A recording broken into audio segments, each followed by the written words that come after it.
Hello बच्चों, मैं नेहा खंडेलवाल आपका स्वागत करती हूँ। बच्चों, हम पढ़ रहे हैं कक्षा 3 और हिंदी विषय में हमारा 12वां अध्याय है साहसी बालिका।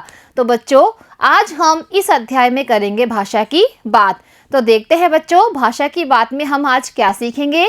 बच्चों, यहाँ पर लिख रहा है र में उ यानी छोटे उ की मात्रा लगे 4 शब्द बनाइए। बच्चों, र में छोटे उ और बड़े उ की मात्रा अलग तरह से लगती है।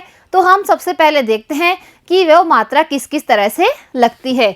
जैसे र में अगर हम छोटे उ की मात्रा लगाते हैं तो र इस तरह से लिखा जाता है, और र में अगर हम बड़े उ की मात्रा लगाते हैं तो र किस तरह लिखा जाता है, ऐसे और ऐसे। देखिए बच्चों, इन दोनों मात्राओं में अंतर है।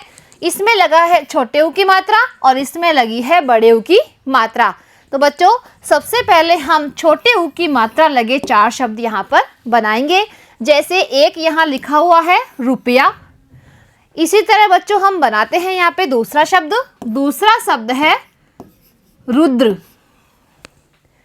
तीसरा है बच्चों रुधिर। चौथा है स्वरूप, और पांचवा क्या है, रुचि। देखिए बच्चों, छोटे उ की मात्रा जब लगती है तो उस पर कम जोर दिया जाता है, जैसे रुद्र, रुधिर, स्वरूप और रुचि। और जब हम बड़े उ की मात्रा लगाते हैं तो उस शब्द पर अधिक जोर दिया जाता है, जो हम इसमें करेंगे। जैसे र में बड़े उ की मात्रा से क्या बना है, यहाँ पर एक रूप। इसी तरह हम और शब्द बनाते हैं रूल। इसमें बच्चों र पे अधिक जोर दिया जा रहा है, जैसे रूल। इसी तरह रूस, अमरूद और रुमाल। देखिए बच्चों, इन सभी र में बड़े उ की मात्रा लगी हुई है और इस पे अधिक जोर देके यह शब्द बोला जाता है, जैसे रूल, रूस, अमरूद, रुमाल। ठीक है बच्चों, अब करते हैं बच्चों अगला प्रश्न। यहाँ लिखा हुआ है पाठ में से ऐसे शब्दों को छांटिए जिनमें अनुस्वार, अनुस्वार यानी बिंदु, और अनुनासिक क्या होती, चंदा बिंदु का प्रयोग हुआ हो। बच्चों, इस पाठ में से हमें ऐसे शब्दों को छांटकर यहाँ लिखना है जिसमें अनुस्वार यानी बिंदु और अनुनासिक का प्रयोग हुआ है। तो बच्चों, हमने यहाँ पर इसे छांट लिया है। जैसे अंग्रेज। तो बच्चों, जैसे अनुस्वार किस में आता है, अनुस्वार आता है जब शब्द के बीच में आधा नय होता है तो वह उसके पहले वाले वर्ण पर लग जाता है बिंदु के रूप में। और अगर हमें शब्द इस तरह बुलाक आता है जिसमें न पे कम जोर दिया जाता है, मतलब हल्का न का साउंड आता है, तो उसमें क्या आता है, चंदा बिंदु। तो बच्चों, हमने यहाँ पर लिखा है अनुस्वार का एक उदाहरण अंग्रेज। और अनुनासिक वाले शब्द कौन कौन से आए हैं इस पाठ में, लड़ूंगी, मांगूंगी, हंसते हंसते। बच्चों, अनुनासिक में न पर बहुत ही कम जोर दिया जाता है और अनुस्वार में आधा न बुलाक आता है। बच्चों, इन दोनों में ये अंतर होता है। अब करते हैं बच्चों अगला प्रश्न। यहाँ लिखा हुआ है यदि आप मैना की जगह होते तो आग में झोंकने की बात सुनकर क्या करते। बच्चों, जिस तरह मैना को जनरल ने आदेश दिया था कि इसे आग में झोंक दो, तो वह निडर होकर हंसते हंसते उसके आदेश को स्वीकार कर ली थी, लेकिन उसने उस अंग्रेज जनरल से माफ़ी नहीं मांगी थी। इसी तरह अगर आप उस मैना की जगह पर होते तो आप उस क्या करते। तो इसका उत्तर है बच्चों, यदि हम मैना की जगह होते तो हम भी वही करते जो मैना ने किया है।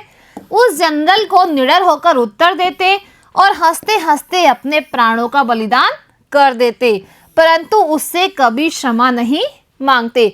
बच्चों, अगर हम उस मैना की जगह होते तो हम भी वैसा ही करते जैसा उस मैना ने किया है।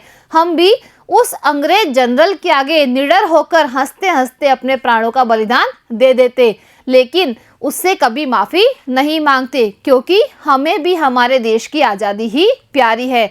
यानी हम हमारे देश की आज़ादी के लिए अगर अपने प्राणों का भी न्योछावर करना चाहे तो हम करेंगे, लेकिन कभी भी दुश्मन के आगे हम घुटने नहीं टेकेंगे। अब करते हैं बच्चों अगला प्रश्न।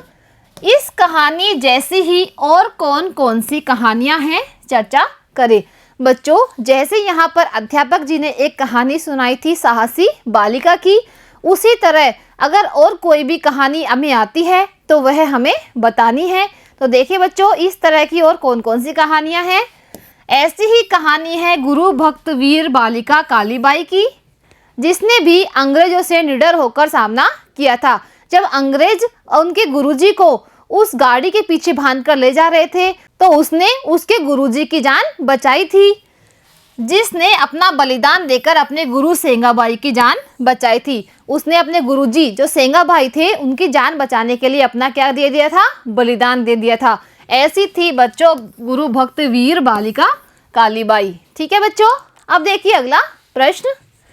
नाना फडणवीस की तरह और किन किन वीरों के नाम आप जानते हो?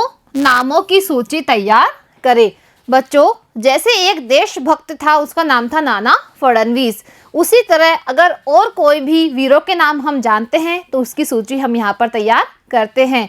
तो देखिए बच्चों, नाना फडणवीस की तरह ही और कौन कौन से वीर हुए हैं? भगत सिंह, चंद्रशेखर, बटुकेश्वर दत्त, चापेकर बंधु, हेमू कलाली, वीर सावरकर, सुभाष चंद्र बोस आदि ये सभी देशभक्त हुए हैं, जिन्होंने अपने देश के लिए अपने प्राणों का बलिदान भी कर दिया है। तो बच्चों, आज हमारा यह अध्याय पूरा होता है। अब मिलते हैं बच्चों अगली कक्षा में एक नए अध्याय के साथ। आज के लिए इतना ही, धन्यवाद।